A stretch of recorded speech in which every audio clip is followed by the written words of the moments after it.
स्वर्ग और नरक की कहानी। एक बुजुर्ग औरत मर गई। यमराज लेने आए। औरत ने यमराज से पूछा, आप मुझे स्वर्ग ले जाएंगे या नरक? यमराज बोले, दोनों में से कहीं नहीं। तुमने इस जन्म में बहुत ही अच्छे कर्म किए हैं, इसलिए मैं तुम्हें सीधे प्रभु के धाम ले जा रहा हूँ। बुजुर्ग औरत खुश हो गई और बोली, धन्यवाद, पर मेरी आपसे एक विनती है। मैंने यहाँ धरती पर सबसे स्वर्ग नरक के बारे में बहुत सुना है, इसलिए मैं एक बार दोनों जगहों को देखना चाहती हूँ। यमराज बोले, तुम्हारे कर्म अच्छे हैं, इसलिए मैं तुम्हारी इच्छा पूरी करता हूँ। चलो हम स्वर्ग और नरक के रास्ते से होते हुए प्रभु के धाम चलेंगे। दोनों चल पड़े। सबसे पहले नर्क आया। नर्क में बुजुर्ग औरत ने जोर जोर से लोगों के रोने की आवाज सुनी। वहां नर्क में सभी लोग दुबले पतले और बीमार दिखाई दे रहे थे। औरत ने एक आदमी से पूछा, यहाँ आप सब लोगों की ऐसी हालत क्यों है? आदमी बोला, तो और कैसी हालत होगी? मरने के बाद जब यहाँ आए हमने एक दिन भी खाना नहीं खाया। भूख से हमारी आत्माएं तड़प रही हैं। बुजुर्ग औरत की नजर एक विशाल पतीले पर पड़ी, जो कि लोगों के कद से करीब 100 फीट ऊंचा होगा। उस पतीले के ऊपर एक विशाल चम्मच लटका हुआ था। पतीले में बहुत ही शानदार खुशबू आ रही थी। बुजुर्ग औरत ने उस आदमी से पूछा, इस पतीले में क्या है? आदमी मायूस होकर बोला, ये पतीला बहुत ही स्वादिष्ट खीर से हर समय भरा रहता है। बुजुर्ग औरत ने हैरानी से पूछा, इसमें खीर है तो आप लोग पेट भर के ये खीर खाते क्यों नहीं? भूख से क्यों तड़प रहे हैं? आदमी रो रो कर बोलने लगा, कैसे खाएं? ये पतीला 100 फीट ऊंचा है। हम में से कोई भी उस पतीले तक नहीं पहुंच पाता।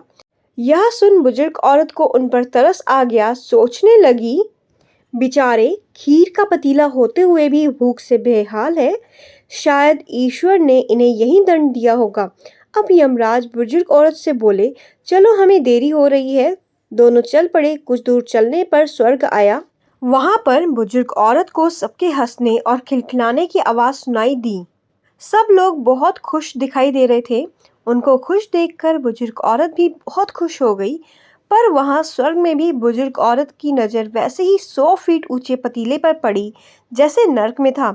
उसके ऊपर भी वैसा ही चम्मच रखा हुआ था। बुजुर्ग औरत ने वहां लोगों से पूछा, इस पतीले में क्या है? स्वर्ग के लोग बोले, इसमें बहुत ही स्वादिष्ट खीर है। बुजुर्ग औरत हैरान हो गई और उनसे बोली, पर यह पतीला तो 100 फीट ऊंचा है। आप लोग तो इस तक पहुंच ही नहीं पाते होगे। उस हिसाब से तो आप लोगों को खाना मिलता ही नहीं होगा। आप लोग भूख से बेहाल होगे। पर मुझे तो आप सब बहुत खुश लग रहे हो, ऐसा कैसे? इसमें से एक व्यक्ति बोला, हम सब लोग तो इस पतीले में से पेट भरकर खीर खाते हैं। औरत बोली, पर कैसे? पतीला तो बहुत ऊंचा है।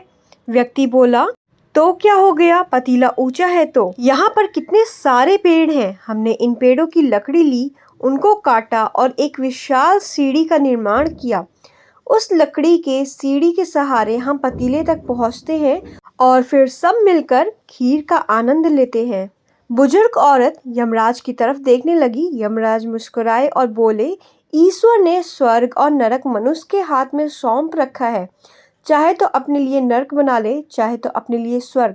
ईश्वर ने सबको एक समान हालातों में डाला है। उनके लिए उनके सभी बच्चे समान हैं। वह किसी से भेदभाव नहीं करता। वहाँ नरक में भी पेड़ पौधे सब थे, पर वह लोग खुद ही आलसी हैं। उन्हें खीर हाथ में ही चाहिए। वह कोई कर्म नहीं चाहते, कोई मेहनत नहीं करना चाहते, इसलिए भूख से बेहाल है, क्योंकि यही तो ईश्वर की बनाई इस दुनिया का नियम है। जो कर्म करेगा, मेहनत करेगा, उसी को मीठा फल खाने को मिलेगा। स्वर्ग के सपने छोड़ दो, नरक का डर छोड़ दो। बस आपकी वजह से किसी का दिल ना दुखे, इतना सोचो और बाकी सब कुदरत पर छोड़ दो। दोस्तों, आज की वीडियो आपको कैसी लगी? कमेंट करके हमें जो बताइएगा। उम्मीद करती हूँ कि वीडियो पसंद आई होगी। भटकर लाइक कीजिए, शेयर कीजिए, सब्सक्राइब कीजिएगा नहीं हो तो। मिलती हूँ आपसे अगली नई कहानी के साथ। Till then take care and thanks so much guys for watching this video. Bye bye.